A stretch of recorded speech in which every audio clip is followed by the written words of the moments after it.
অল্প খরচে অল্প সময়ে পুষ্টিকর রেসিপি তৈরি। আজকে আমি আপনাদের সুন্দর একটি রেসিপি রান্না করে শেখাবো। প্রথমে পটলগুলা ছিলতে হবে। ছিলে পটলের পেট থেকে বিচি সহ মাংসগুলা খুলে অন্য একটা জায়গায় রাখলেন। রাখার পর আমাকে মরিচ এবং পেঁয়াজ সাথে কিছু রসুন কাটতে হবে। এই রসুনটা কাটবো। তো দেখেন আজকে আমি কত সুন্দর করে রান্না করি, আপনারা খেয়ে খুব মজা পাবেন। তারপর কি করব, আমরা এই মশলা পেঁয়াজ মরিচগুলো কেটে আমরা এখানে দিয়ে দিলাম, গরম হচ্ছে। তারপর আমরা 2টা ডিম এই যে পটলের পিসির মধ্যে আমরা মেখে দিব, হালকা লবণ দিয়ে আমরা মেখে দিলাম। দেখছেন, সুন্দর করে মেখে দিলাম। মেখে দিয়ে একটু লাড়াচাড়া করতে হবে যাতে করে ডিমগুলা ভালোভাবে ছড়িয়ে যায়, সব দিকে সমানভাবে যায়, কুসুম এবং সাদা অংশটি। হাত দিয়ে ব্লেন্ডিং করতে হবে। ব্লেন্ডিং করার পরে আমাদের দ্বিতীয় কাজ কী হবে দেখুন। দ্বিতীয় কাজটি হবে আমাদের এই যে পার্টগুলো আছে না, এগুলোতে আমরা কি দিব, আমরা এখন এগুলোতে আমরা এই ডিমগুলা এগুলোর ভিতরে দিয়ে দিব। এই যেগুলোর ভিতরে নৌকার মতো হয়েছে না, এখানে দিয়ে দেবো। এগুলো দেওয়ার আগে আমাদের এগুলো হালকা এখানে মরিচ ছিটাই দেবো আমরা। কাঁচা গুঁড়ামরিচ, হাফ চামচ গুঁড়ামরিচ দিলাম। তারপর আমরা দেবো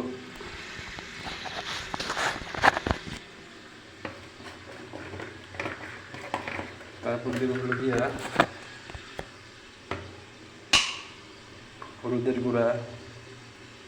তারপরে হলুদের গুঁড়া দিব, ঠিক আছে।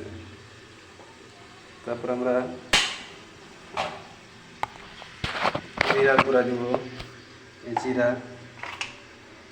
জিরা দিব একটু, জিরা অল্প দিলেই হবে। তারপর দিব হলো সস আমি কখনো খাই নাই, আমার বইয়ের পরামর্শে আমি সস খাওয়া শুরু করেছি। এটা সসের গুঁড়া। এই সস অল্প সস দিব। দিয়ে আমরা কি করব, এটা এখানে দিয়ে দিলাম। এগুলো ভালো করে মাখবো, ঠিক আছে। এগুলো ভালো করে মাখার আগে এখানে হালকা পানি দিব, সামান্য করে পানি দিব।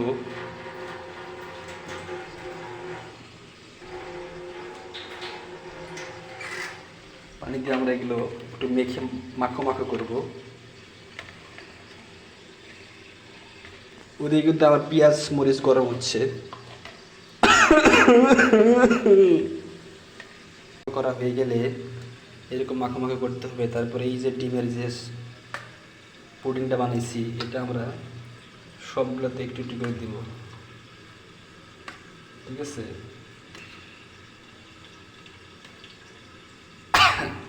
এখন এই ডিমগুলো সমস্ত এগুলো ভিতরে দিয়ে দেওয়া হয়ে গেছে। এখন এগুলো আমি এই যে এখানে যে পেঁয়াজগুলো গরম করেছি, চামচ দিয়ে এখন এগুলো একটু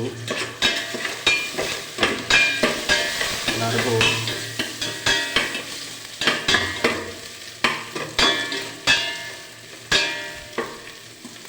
নাড়া হয়ে গেছে। তো আমার সেকেন্ড কাজ হলো এগুলা আস্তে করে নিয়ে আসবো। নিয়ে এসে এগুলো আমরা হাত দিয়ে নিব, একটা করে নিব, এখানে দিয়ে দিব, ঠিক আছে।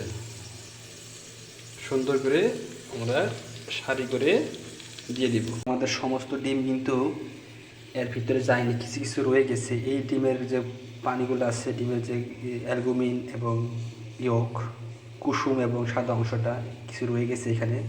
এগুলো এখন আমরা এখানে আবার দিয়ে দিব, ঠিক আছে।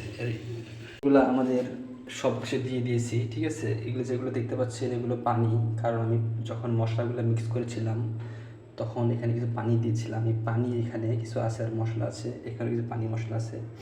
এগুলো আমি যখন এটা একটু জাল দেবো, এখন জাল দিয়ে যখন ভালো একটু জাল হবে তারপর আমি এগুলো হালকা পানি দিয়ে ঢেকে দিব। তো আগে আমি কিছুক্ষণ জাল দিই, ঢেকে দেবেন, ঢেকে দিয়ে এখানে আপনারা ফুঁকে দিবেন।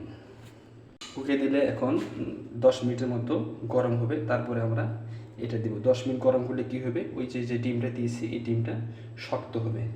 10 মিনিট জাল দেওয়ার পরে ডিমটা শক্ত হয়ে গেছে। এখন আমরা কিছু ঝোল দেবো। হ্যাঁ, আমরা ঝোলটা করেছি, আমরা ঝোলটা আস্তে করে এক সাইড থেকে দেবো। হ্যাঁ, এক সাইড থেকে দেবো আমরা।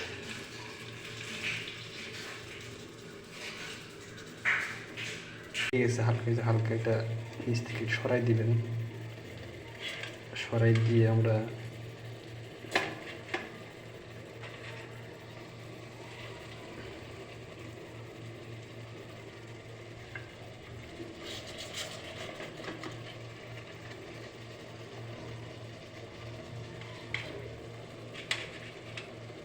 তো আমরা এখন কী করবো, এখন আমরা কুক দিব।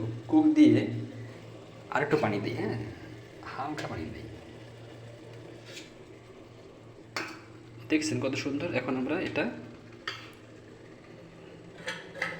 আস্তে করে বিসমিল্লাহ করে ঢেকে দিলাম। 15-20 মিনিটের মধ্যে আমার তরকারিটা হয়ে যাবে। বেশি চাল দেওয়া যাবে না, বেশি চাল দিলে নিউট্রিয়েন্ট লিচ হয়, নিউট্রিয়েন্টটা পানির মাধ্যমে বাষ্প হয়ে উড়ে যায়। এই জন্য আমরা মিনিমাম 20 মিনিট জাল দিব।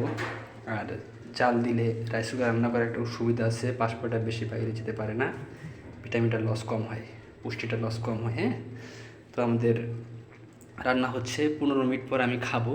রান্নাটা যখন হয়ে যাবে তখন আবার আপনারা দেখতে পারবেন কত সুন্দর tasty. Wow, just wow. Minute জাল দেওয়ার পরে আমাদের 15 মিনিট জাল দিছি, এখন একটা ওয়ার্মে চলে এসেছে। এই জন্য আমরা এখন একটা আটা একটু উল্টাইয়া দিব, সবগুলো একটু একটু একটু উল্টাই দিব, ঠিক আছে।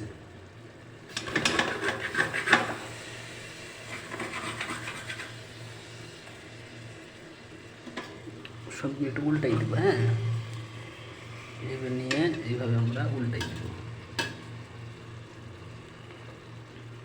তো দেখুন আমার তরকারিটা রান্না হয়ে গেছে, কত সুন্দর কালার, একদম পুষ্টিকর, নো ভেরি মাচ স্পাইসি, একদম স্বাস্থ্যকর একটি খাবার আমি খুব সহজেই রান্না করে ফেললাম, একটা রেসিপি। এই খাবারটা এখন আমি এটা খাবো। দেখুন খাবারটা রেডি হয়ে গেছে, এখন আমি এই খাবারটা খাবো।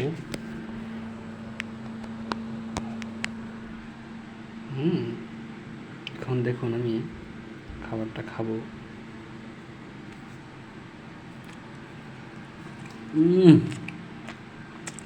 অসাধারণ, ওয়াও টেস্ট।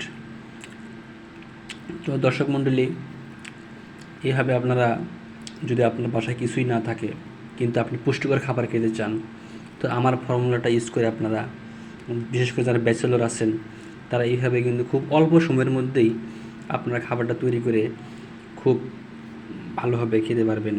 আপনাদের শরীরের ঘাটতি পূরণ হওয়ার জন্য এই ভিডিওটি অত্যন্ত জরুরি।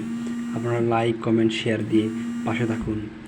বাই, আসসালামু আলাইকুম। দর্শক মণ্ডলী, please subscribe my channel. Thank you so much. পাশে থাকুন লাইক, শেয়ার, কমেন্ট করে।